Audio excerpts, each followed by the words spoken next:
Kang Dae-sung had orchestrated 2 corporate collapses and buried 3 investigations. He was not prepared for Ava Brooks. She turned around slowly, the unconscious man still in her arms, the blue gown entirely unruffled, and looked at the men blocking the exit with the specific patience of someone who had already decided how this was going to go. "Touch him," she said, "and it's over for all of you." Not loudly. That was the part that made the room go still. Not a threat delivered in the register of someone who was afraid, but in the register of someone who was giving information, calmly, the way you state a fact that does not require your emotional investment to be true. She had their names. She had the recording. She had, somewhere in the corridor outside the East Hall, heard everything Kang Dae-sung had said to the man he trusted to carry out the evening's plan. And she had documented it with the methodical thoroughness of a woman who had spent a decade ensuring that powerful men did not walk away from the things they had done. Nobody moved. She walked through them. You've just found the heart of Seoul. If you're looking for stories that challenge everything you know about the elite, you're in the right place. Stick around. This journey is only just beginning. Ava Brooks had won her first significant case at 29 against a pharmaceutical company whose legal team outnumbered hers 4-1, and she had won it the way she won everything, by being more prepared than the other side believed was possible and more patient than they had budgeted for. The settlement had been substantial. The precedent had been more substantial. Her name, after that, had a particular weight in rooms where legal reputations were the currency, and she had spent the years since adding to it with the specific, unhurried discipline of someone who understood that a reputation built quickly is also a reputation that can be dismantled quickly, and she had no interest in anything that could be dismantled. She was 32 now, a senior partner at a firm that had recruited her with the specific urgency of people who recognized they were watching someone build something rare. Her case record was the kind that other lawyers cited in briefs. She had argued before courts that made other attorneys nervous just to enter, and she had argued well, and she had not lost in a way that mattered in 3 years. She was also, according to her Aunt Veronica, completely missing the point.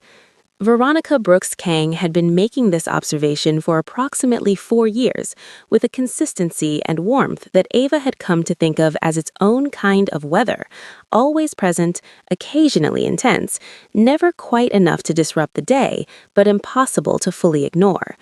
The concern expressed itself in different forms depending on the season.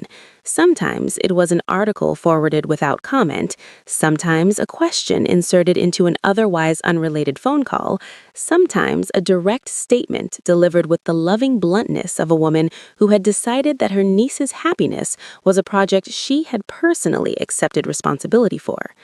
What Veronica wanted for Ava was simple. What Veronica wanted for Ava was what Veronica had, a life that contained more than work, a person to come home to, the particular warmth of a shared existence.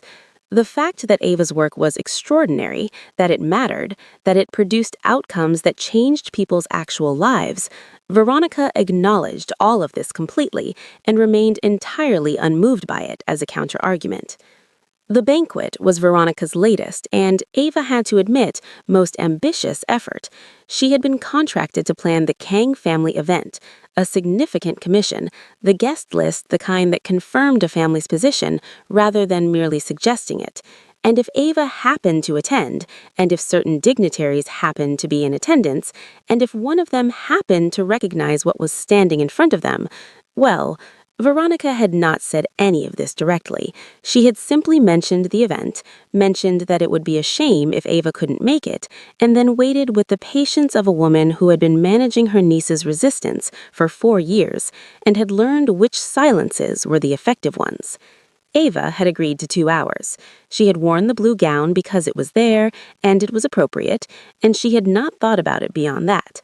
She had not thought, arriving at the Kang banquet hall, that the evening would require her to think about very much at all. She was wrong about that within the first 40 minutes. The banquet hall was the kind of room that had been designed to communicate something specific about the family it belonged to. Not wealth exactly, though the wealth was present in every surface, but weight. The Kang name carried a particular gravity in this city, and the room had been built to confirm it. High ceilings, floral arrangements that were architectural in their ambition, candlelight that had been calibrated rather than simply placed. Veronica had done the work well. Ava noted this in passing and moved through the room with the pleasant, unhurried ease of a woman who had attended enough significant events to be comfortable in them without being absorbed by them. She accepted a drink. She identified the exits. She did both of these things without thinking about either of them, because they were the kind of things she did automatically in any room she entered, a habit so thoroughly integrated into how she moved through spaces that it stopped feeling like a habit and simply felt like paying attention. The man who approached her 20 minutes in was handsome and well-positioned and had the practiced ease of someone accustomed to being well-received. He was pleasant. She was pleasant in return. He asked questions and she answered, and she could feel, with the peripheral awareness she brought to everything, that he was interested in the conversation in a way she was not, and she managed this with the specific, courteous skill of a woman who had been managing it for years without ever being unkind about it. He excused himself eventually, perhaps sensing that something in the room had more of her attention than he did. He was correct, though she had not made it visible. What had her attention was the drink. It had been delivered to the young man at the center table, Kang Tae-hun, the heir, the one the room organized itself around without quite acknowledging it was doing so, with a precision that struck her as deliberate. Not the precision of good service, which was present throughout the room, something more specific than that, the particular attention of someone ensuring a thing lands exactly where it is meant to land. She watched the server, she watched the man who spoke to the server before the drink was poured, she watched the brief directional glance toward the far end of the room. She moved toward the corridor. She had positioned herself near the east hallway with the casual intention of someone stepping away for a moment, which was the only way to do it without being visible as a person doing it. The voice she heard was Dae-sung's. She had been introduced to him earlier in the evening, had catalogued his voice the way she catalogued everything. The conversation was brief. The instructions were specific. How a young man, once the substance had taken hold, could be supported under the arms, walked toward a car, assisted with the particular care of a family that looked after its own. She had her phone out before he finished the sentence. She recorded until the corridor was quiet again. Then she straightened, smoothed the front of her gown, and walked back into the banquet hall to find Kang Tae-hyun. She had approximately 20 minutes. Kang Tae-hyun had been raised to understand that the Kang name was not inherited. It was earned, continuously, by the quality of the decisions made under it. His father had told him this in various forms throughout his childhood, and Tae-hyun had taken it seriously in the way that sons take seriously the things their fathers say when the fathers are worth listening to. He had been worth listening to. He had also, when Tae-hyun was 19, died of a heart attack in a boardroom on a Tuesday afternoon, which was the kind of ending that left no room for final conversations or the particular closure that people imagined was available to them if they planned carefully enough. What remained after his father was the company, the name, and his uncle Dae-sung, who had been present for every version of Tae-hyun's life in the way that certain people are present, consistently, without demanding recognition for it.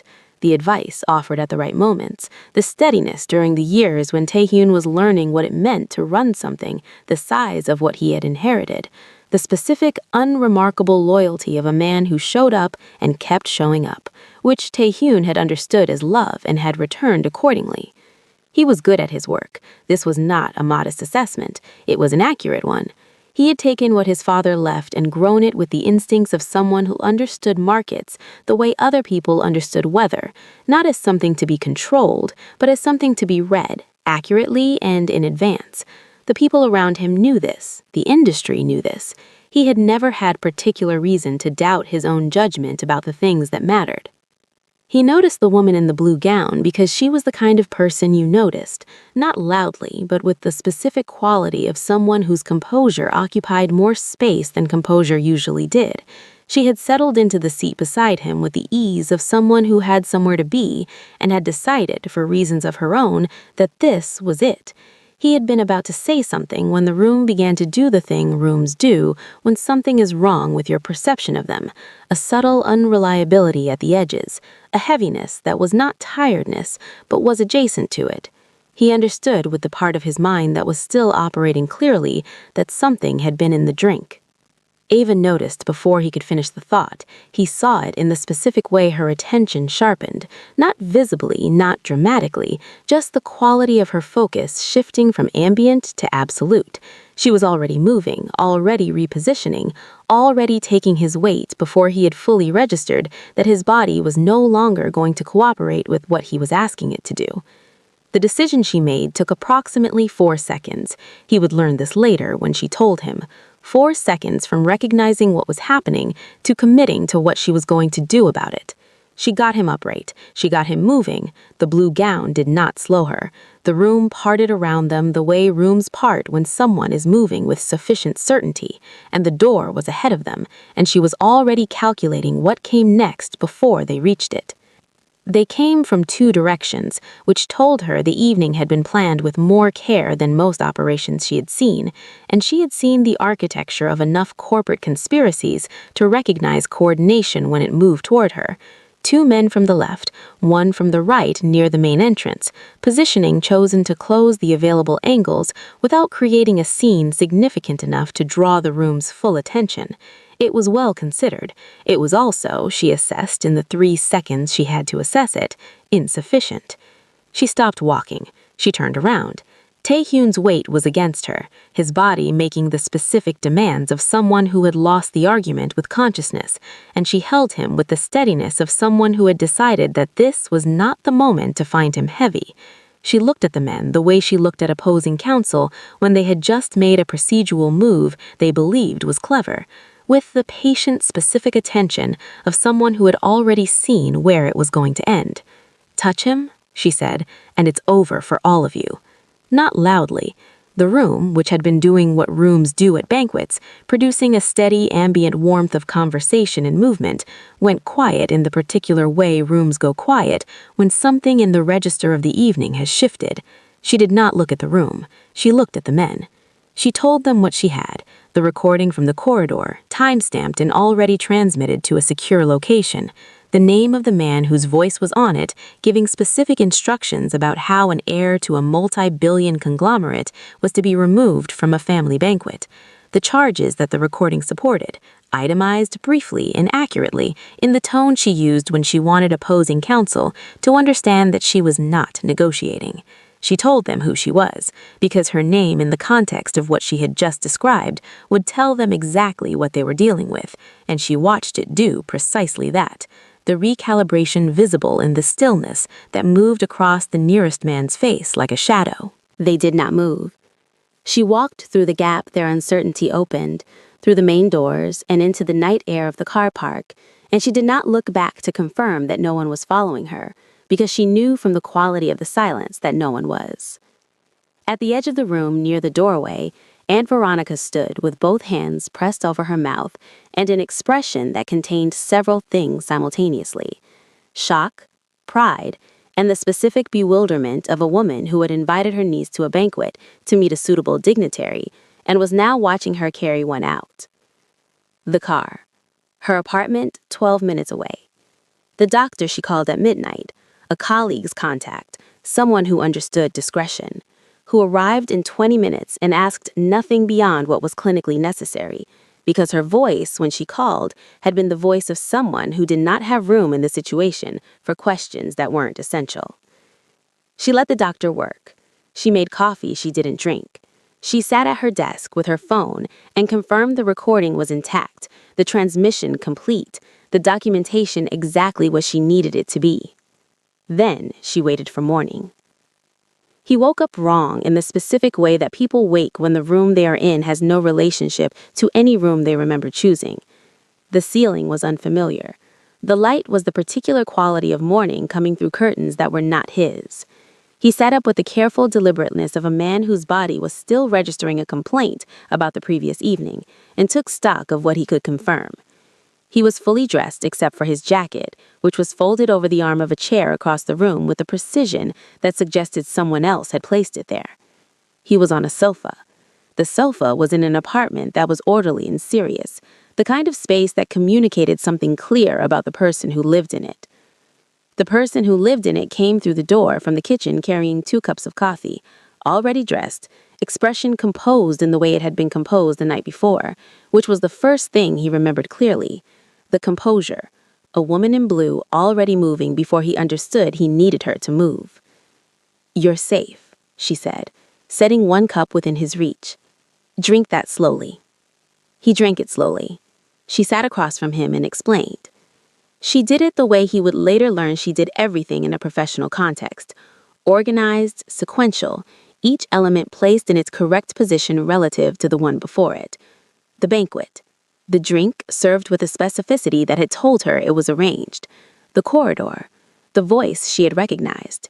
The instructions she had recorded about how a young man could be walked out of a room as if he were simply being cared for, and what was supposed to happen after the room was behind him. He listened without speaking. This was not because he had nothing to say. It was because the information was arriving in a way that required all of his processing capacity and left none available for responses. "That's not possible," he said when she finished. She picked up her phone and played the recording.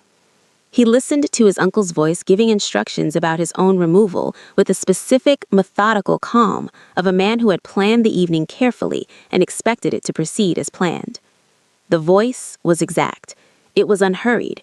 It was entirely recognizable. The belief arrived the way she had known it would.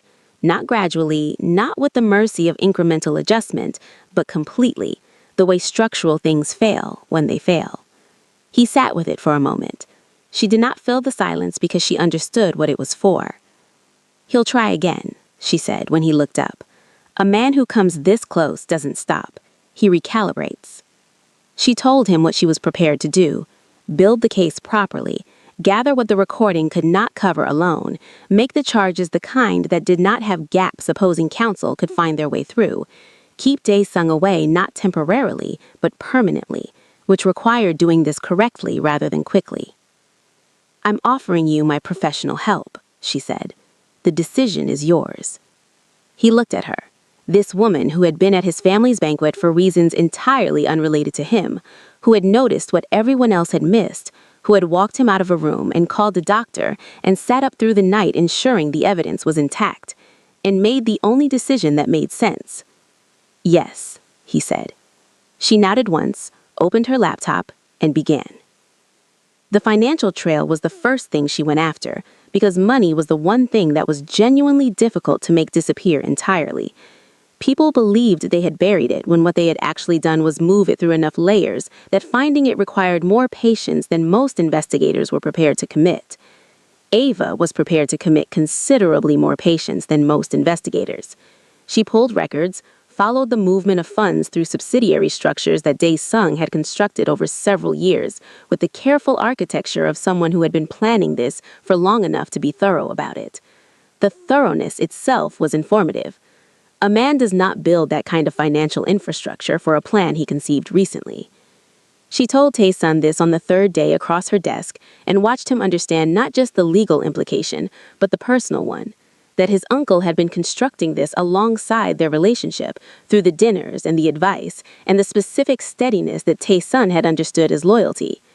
The understanding moved across his face and settled into something quieter than anger, which she recognized as the particular weight of a grief that has no clean target, because the person you are grieving is still alive and simply not who you believe them to be. She did not comment on it. She moved to the next document. This was also a form of respect. The witnesses came from unexpected directions, which was usually how witnesses came when the case was being built correctly, not found by looking directly for them, but by following the evidence to where it naturally led. A former employee of one of Dae-sung's subsidiary companies, a financial officer who had been asked to authorize a transfer he had found irregular and had documented his discomfort in an email he had not known would one day be relevant. A contact who had been present for a conversation that Dae-sung had believed was private and had been privately troubled by ever since. Taeyun proved useful in ways she had not anticipated. His instincts about people, about what a person's behavior patterns suggested about their motivations, about which thread in a complicated organizational structure was the one worth pulling, were the kind that came from years of reading rooms and making consequential decisions about the people in them. He was applying those instincts now to a problem that was also his own life, which required a particular kind of steadiness, and he was steadier than she had expected. The hours accumulated. Late evenings over case files, coffee gone cold on both sides of the desk, the particular rhythm of two people who had developed a shorthand without deciding to. She noticed when he caught something she had been about to catch. He noticed when she went quiet in the specific way that meant she was 3 steps ahead of the current document and working through the implications. Neither of them commented on the noticing. The thing building between them in the space alongside the case had no place in the work, and they both understood this, and neither of them named it, and it built anyway, with the patient, unhurried certainty of something that has already decided it is going to be true and is simply waiting for the people involved to catch up. Daesung moved on a Wednesday, which told her he had been watching the case develop and had identified the point at which waiting became more dangerous than acting. She had expected it. She had not expected the precision of it, the simultaneous pressure applied across 3 separate fronts with the coordination of someone who had legal resources that matched his financial ones and had been preparing his counter with the same patience she had been building her case. The first front was procedural, a motion to suppress the corridor recording on the grounds that it had been obtained without authorization by a private individual with no standing to conduct surveillance. It was not a frivolous motion. She had anticipated it and had prepared for it, but preparing for an argument and defeating it were not the same thing, and the judge assigned to hear it was someone whose record she had read carefully and found carefully ambiguous. She worked through 2 nights on the response brief with the focused compression of someone who understood that this document needed to be the best thing she had written. The second front was the witnesses. The former employee received a visit from individuals he described when he called her as persuasive. The financial officer found a compliance inquiry had been opened against him by a regulatory body that had previously shown no interest in his work. The contact, who had been present for Daesung's private conversation, suddenly had difficulty recalling the specifics of what he had heard.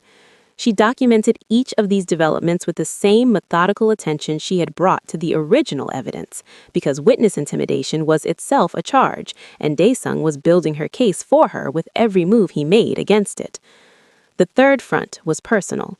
A formal complaint filed with the Bar Association alleging professional misconduct, specifically that she had exceeded her authority at the banquet, misrepresented her standing to Daesung's associates, and improperly handled the matter of Taeyun's removal from the venue.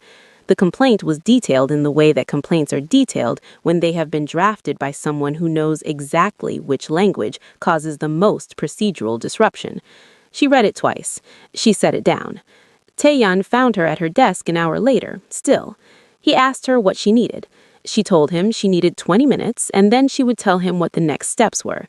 He left and came back in 20 minutes with food she hadn't thought to order, and the specific quietness of someone who understood that the most useful thing he could offer right now was his presence without demand. She looked at the complaint. She looked at the case files. She looked at the door to the office, the actual door, which was not what she was measuring, but the idea of it, the possibility of an exit from a situation that had cost her things she had spent a decade building. She did not look for long. The decision arrived not dramatically, but with the particular settled quality of something that had already been made without her full awareness, and she was simply now acknowledging it. She was not going to leave.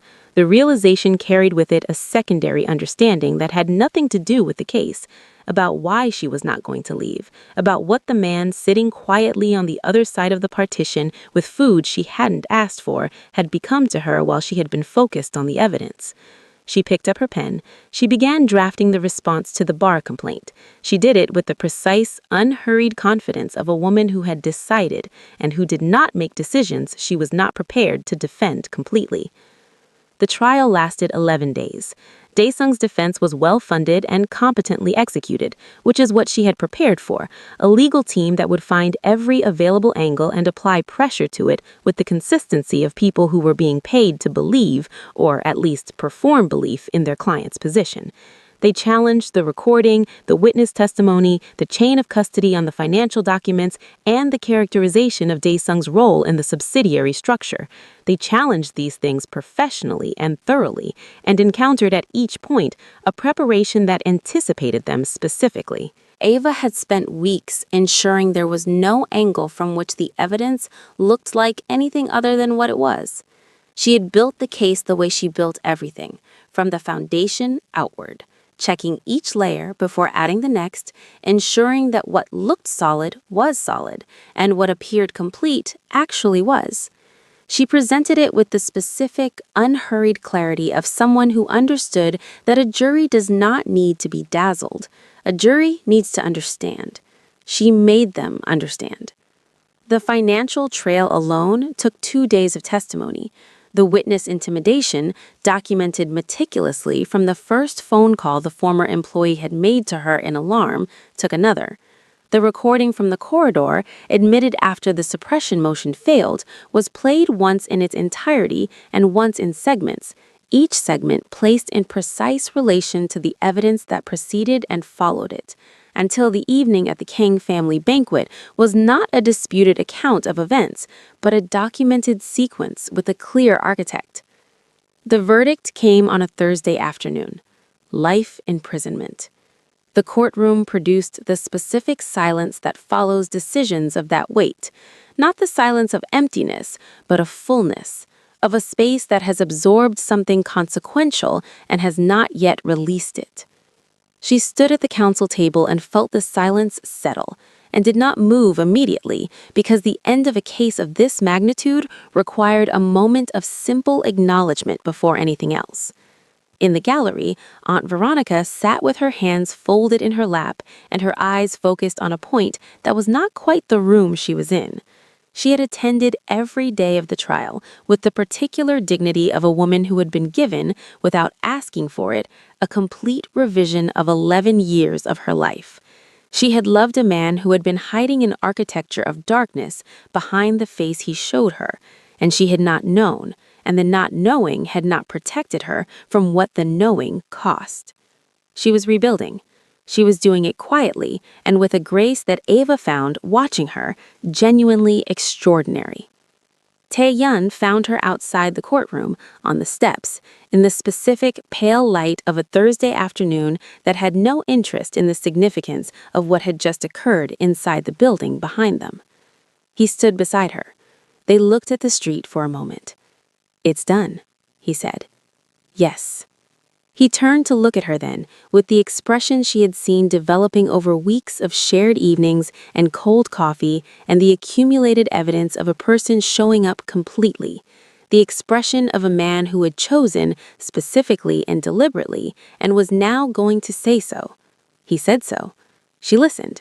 The street continued its indifferent afternoon around them.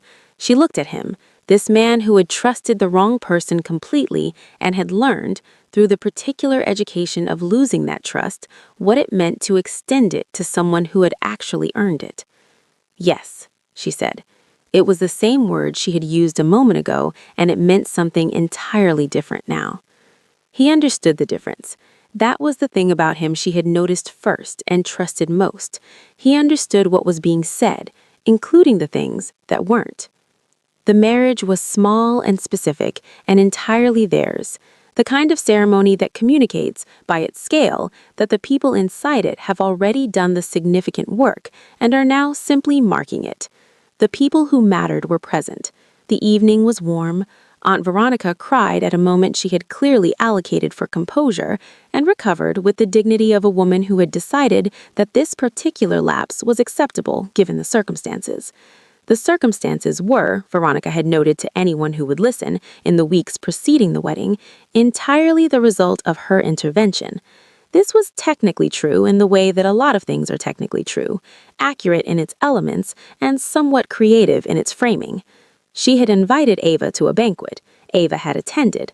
The rest of it she had not planned and could not have planned, and the gap between what she had imagined for her niece and what had actually occurred was so vast that it had become, in Veronica's retelling, a story about the particular wisdom of persistent women who trust their instincts about these things. Ava had chosen not to argue with this framing. It made Veronica happy, and Veronica had earned something that made her happy. She was rebuilding still, quietly and without fanfare, the understanding of the years she had spent with a man who had kept his darkness entirely separate from the life they shared. She had not chosen what was hidden from her. She had chosen, when it was uncovered, not to be destroyed by it. And the choosing, repeated daily, in the specific and unremarkable way that meaningful choices are actually made, had produced something that looked from the outside like strength, and was, from the inside, simply the only available alternative to collapse that she found acceptable. Ava had not left the law. This would not have surprised anyone who knew her. She had brought it with her into the life she was building, the way you bring a thing that is genuinely part of you, rather than simply something you do. The cases continued. The reputation continued to accumulate.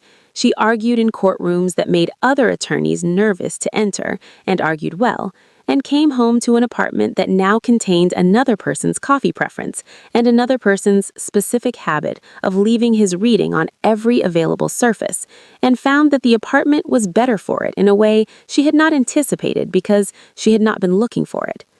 Tae-yun's inheritance was secure, not because he had fought for it with the particular ferocity that the situation might have suggested was required, but because a woman in a deep blue gown had noticed in the middle of a banquet she had attended purely to satisfy her aunt a drink served with suspicious precision.